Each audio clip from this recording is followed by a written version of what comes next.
Hello and welcome to Face to Face on Victoria Independent Television. With us today in studio is social scientist and author Poole, who researches and writes extensively on geopolitics. His book, The Causes of War and Aggression, is a detailed psychological analysis of the inner workings of the mind that propel and perpetuate wars. The topic today is the crisis in Ukraine. Poole, thank you for joining us. You're welcome. Let's go back to February and start with what happened in Maidan Square in Kiev. According to Western officials and corporate media, riot policemen shot dead thousands of innocent protesters and bystanders. Was this a justifiable reason to storm the capital and seize power? They did seize power on this claim, but the truth reveals something quite opposite had happened. When the smoke had cleared, what was revealed was that riot police had used only rubber bullets. So the first question then should be, who were the killers? Firstly, we found out that there were snipers on rooftops taking careful aim at protesters and police. About 100 had been killed by the time the whole thing was over with. So who were the snipers? That still has not been ascertained, but the Ukraine Ministry of Health confirmed that both riot police and protesters had been targeted by unidentified snipers. Also, a doctor at hospital emergency said victims must have been killed by the same people because of the pattern of wounds, all clean, carefully targeted bullet strikes to the head, chest, and back. Deliberate kill shots, in other words. So this still doesn't explain who did the shooting. Something brings us closer. A leaked telephone conversation between European Union Foreign Affairs Chief Catherine Ashton and Estonian Foreign Minister Urmas Paet reveals that the European Commission emissaries were aware that the victims were killed by, quote, U.S.-supported rebel leaders, unquote, and not the government's riot police has claimed. And even for a brief moment, the British Broadcasting Corporation paused their assault on Putin and admitted that, quote, armed Nazis led the revolution, unquote, in Kiev. And as strange as this may sound, an Israeli Special Forces unit participated under neo-Nazi command. So, Bo, I find it shocking that after the World War II Holocaust of Jews, that any Jew was subscribed to, let alone participate in a new Nazi push. It's simply breathtaking. So why didn't the riot police figure out that there were snipers on rooftops and stormed those buildings? That's a good question. Apparently, they were well hidden, but here's an important clue. Remember, I just quoted that coup leaders were at least some of the snipers. A Jewish member of parliament, Sergei Pashinsky, from the Fatherland Party and now present head of the new stormtrooper administration, was stopped by police while trying to leave the riot area. And in the trunk of his car, they found a sniper's rifle with a silencer. So they were using silencers to hide their positions. Although Pashinsky was held by police, he was immediately released by the insurgents to join the newly formed unelected parliament. I find this all so shocking. So protesters and police are being shot by snipers, and one possible sniper or one working with the snipers was caught. So what happened when these Western-sponsored insurgents stormed the ruling party offices? Well, more victims were killed by the right sector Nazis. For instance, an engineer named Vladimir Zakharov asked the besieging rebels to let the women out. They killed him on the spot with their bats. Another man was burned alive. We have to remember that some 60 million people died to stop the Nazis in World War II. And here they are again, performing unconscionable aggressions. Burning a man alive, smacks of the cruelty of crowding Jews into gas chambers. Ukrainians became terribly alarmed by all this activity.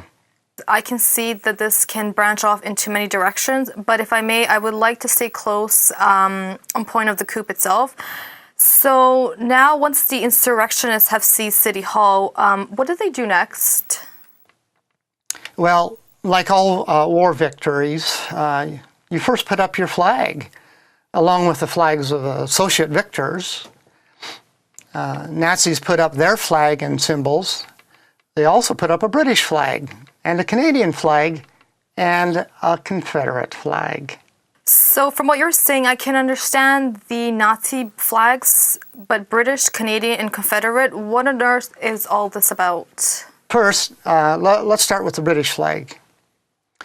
Raising the British flag salutes British Labour politicians. One particularly, the Baroness Catherine Ashton, who, as the High Representative of the Union for Foreign Affairs and Security Policy for the European Union, that was her role. Ashton visited the barricades in Kiev to the chants of Molodets, Molodets, meaning good fellow, good fellow. She met with the current illegitimate Prime Minister, Arseniy Yatsenyuk, I think that's how they pronounce it, as well as Nazi Zaboda Party leader in a planning session just prior to the coup. Thus we witness Nazi and British flags together. Makes sense. The Canadian flag salutes the Harper government, their support for overthrowing Ukraine, but particularly Stephen Harper as a fellow traveler. You see, Harper was a co-founder of a white supremacist neo-Nazi organization called the Northern Foundation. So they share the same political aspirations of domination rather than democracy. We'll talk more about Harper in a minute, but let's go on to the Confederate flag. The Confederate flag salutes the beginning of the Nazi movement in the deep south of America, where the white supremacists and Ku Klux Klan hung black slaves almost indiscriminately during the 1800s and the 1900s. This activity was not lost on a young Adolf Hitler, who eventually created his own World War II Nazi white supremacist and eugenics movement. Thus, the world, had to bear witness to the horrors of Hitler's gas ovens and extermination camps during World War II. So what happened after the flags were put up? Okay, so on February 27th, the United States and European Union coup manager, the coup manager was Victoria Nuland. She was instructed to install Jewish multimillionaire and former central banker named Arseniy Yatsenyuk to become the new puppet position of prime minister. Meanwhile, armed militia of the Nazi right sector stormed around the country, terrorizing the citizenry. They tortured a governor and lynched some technicians they found in the former ruling party's headquarters. Ukrainians ran for their lives, basically. Hundreds of thousands of Russian speakers voted with their feet, and they fled to Russia, asking for asylum. So were they targeting just Russian speakers for death? They targeted and they killed anyone, especially those who started a protest against the Nazis, storming around the countryside. Correspondingly, then, the new imposter government's first decree was to ban the Russian language from schools, radio, and television, and they forbade all official use of Russian. The Minister of Culture called Russian speakers imbeciles and proposed to jail them for using Russian in public places. Okay, so our corporate media hid the attack on Ukraine by the West. And what about Crimea? Did Russia attack Crimea as told to us by Western media? Absolute lie. Russian military was already there, stationed there by a long-standing government agreement to service their navy in the Black Sea. If Russia attacked Crimea, then why did the Crimean legislature quickly convene on March 6th to vote, what was it, 78 of 86, I believe, to join Russia? Crimea is mostly Russian speakers. They were hardly wanting to follow suit, as in Ukraine, where the Russian language would be banned from use. Russians put guns to the heads of politicians, according to Western media. Absolutely preposterous. Not a shred of credible evidence was provided. Moreover, a referendum was set for March 16th to let the people decide in a broader democratic vote on succession. With an 80% voter turnout, which is really high, including international observers from several countries, the final count to join Russia was 96.8%. I mean, this is an exercise in democracy that Western countries can only dream about. Never had anything like this. Now, the Harper government says they will not recognize any democratic election in Crimea. In fact, Harper is calling for complete reversal of Russia's annexation of Crimea. In spite of the 97% election result, has Harper completely lost his rocker? Harper became prime minister on just 16% of all Canadians voting, and he falsely claims that he has a mandate to rule over and speak for all Canadians. Whereas he's saying a 98% vote in Crimea is meaningless to him. It certainly looks like he's lost his rocker.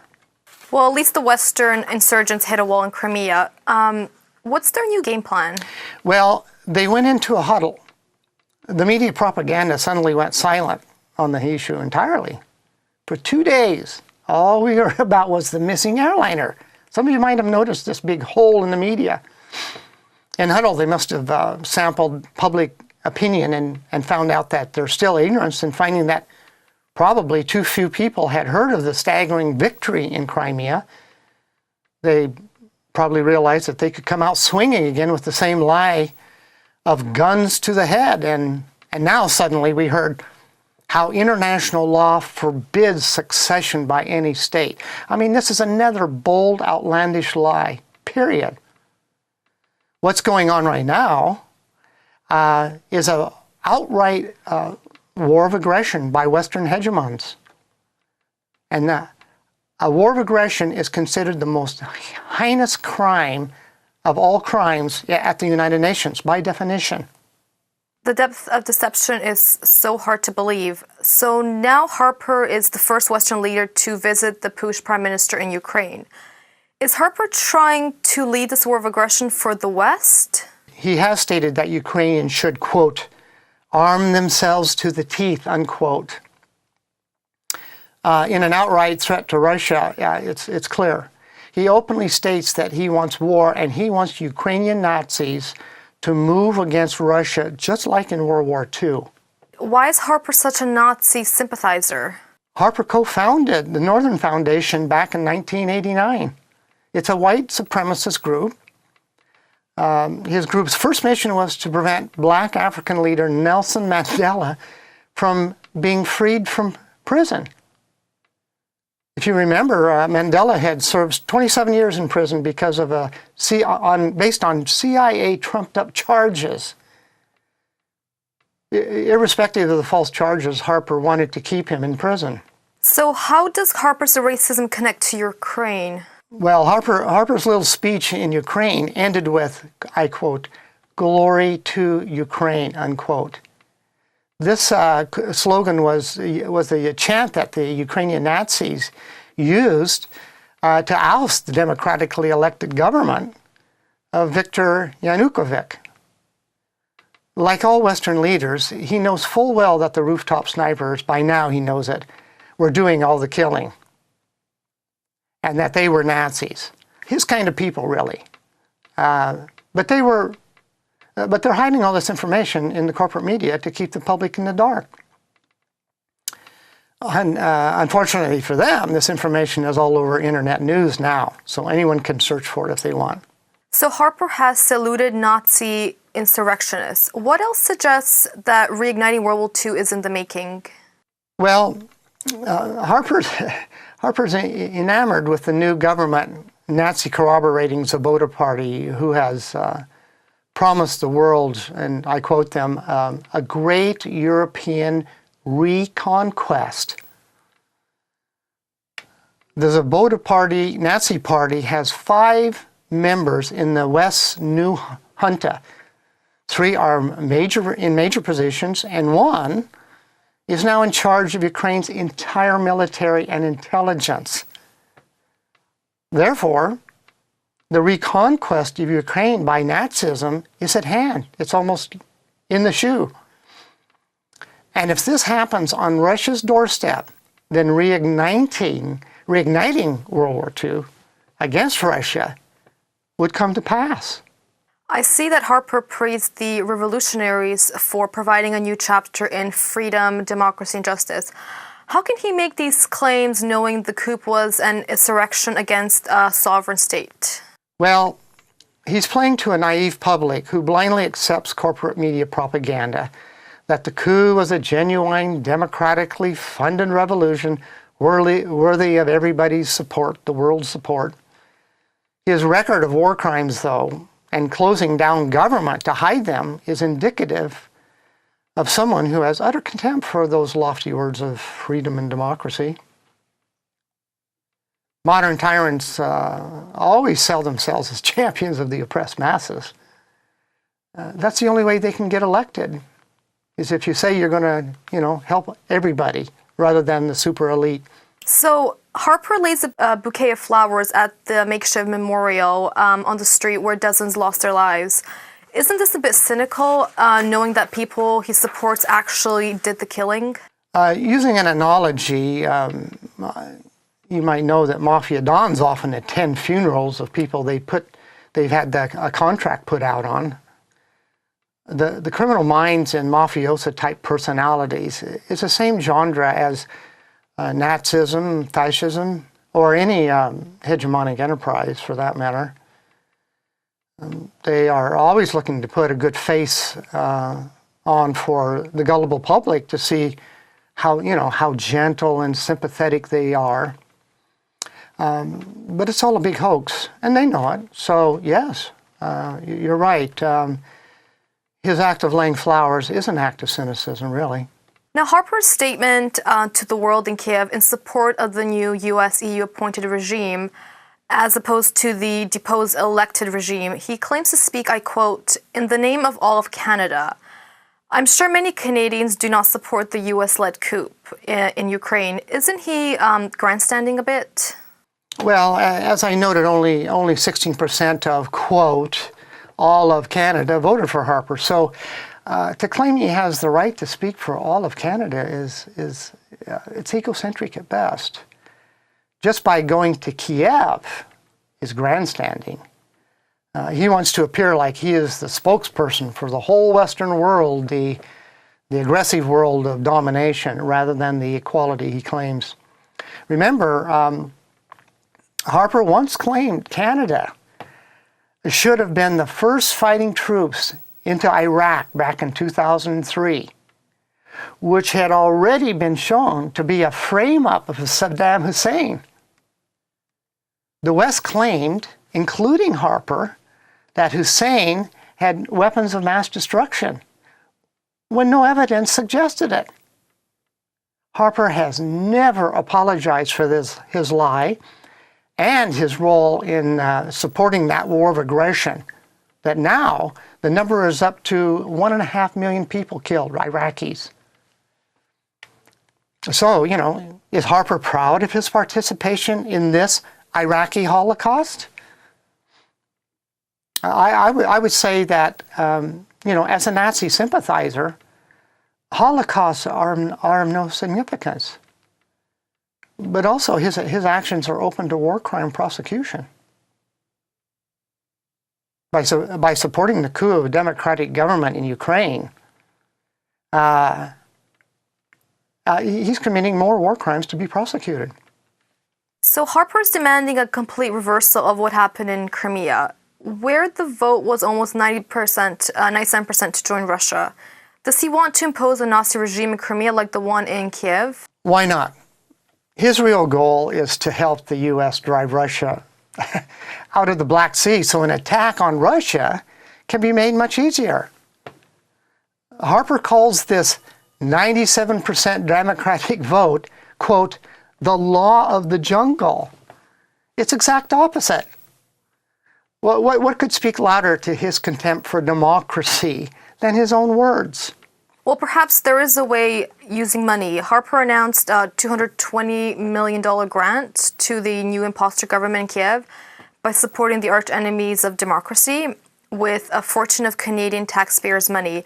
Isn't he actually financing the insurrection and really a blatant smear to democracy? Indeed. He is blatantly using the chest fund of democracy to destroy democracy. It's the same act that Hitler took great pride in. Hitler used to brag of using the tools of democracy to destroy democracy. Harper also announced another $775,000, a free fund to, quote, foster peace, human rights, and an environment, I think it was for inclusive political dialogue in Ukraine, unquote, something like that. He's giving all this money to a regime whose first act was to outlaw the Russian language in its own country. How can Russians be included in his so-called inclusive dialogue when their voice has been virtually outlawed? So, really, this is more damning evidence that Harper is basically a card-carrying Nazi, as opposed, to being a champion of democracy that he claims to cherish. So his own acts demean his own rhetoric, not to mention that his financial support for an insurrection is an outright war crime, which needs to be prosecuted. Well, this is a lot of new information to absorb. I hope our viewers have been able to follow along because it's so different to the constantly repeated scenario of the corporate media. Can you give us a final statement to wrap up our short interview? Well, equal airtime to other parties will never happen on mainstream media.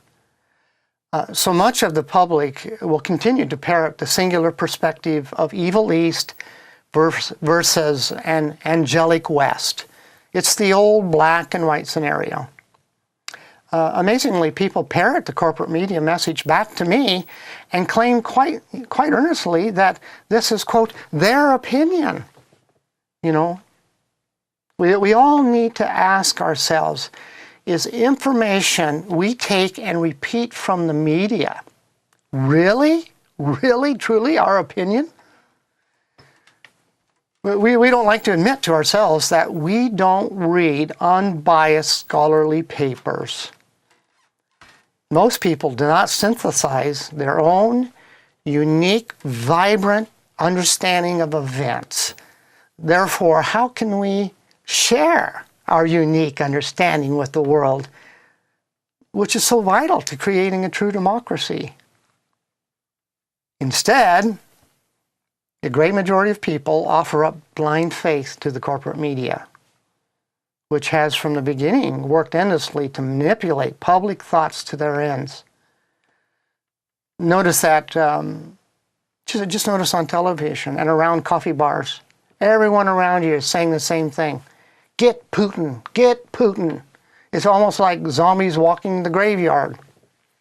This is how far from the truth we have been taken. Truth is the enemy of the state, and you have to always understand that the state represents the billionaires at the top of the pecking order, not the people themselves. And that means it's the corporate state, the corporate media state. So if you want the truth, you're going to have to read well-researched articles and books. Something, I'm afraid, too many people have never contemplated. Yet reading broadly and becoming informed is the cost of freedom. Some of you might remember the third president of the United States, Thomas Jefferson. He said, quote, "Eternal vigilance is the cost of freedom." Well, democracy needs my vigilance, it needs your vigilance, it needs everyone's vigilance. So a sharp, keen, informed vigilance in mass with all of us together is actually required for democracy to be truly realized. And you know what? We are still looking for that day to come. Thank you both for your final note. I'm Anna Mustafovic, and you've been watching Face to Face on Victoria Independent Television. Thank you for watching.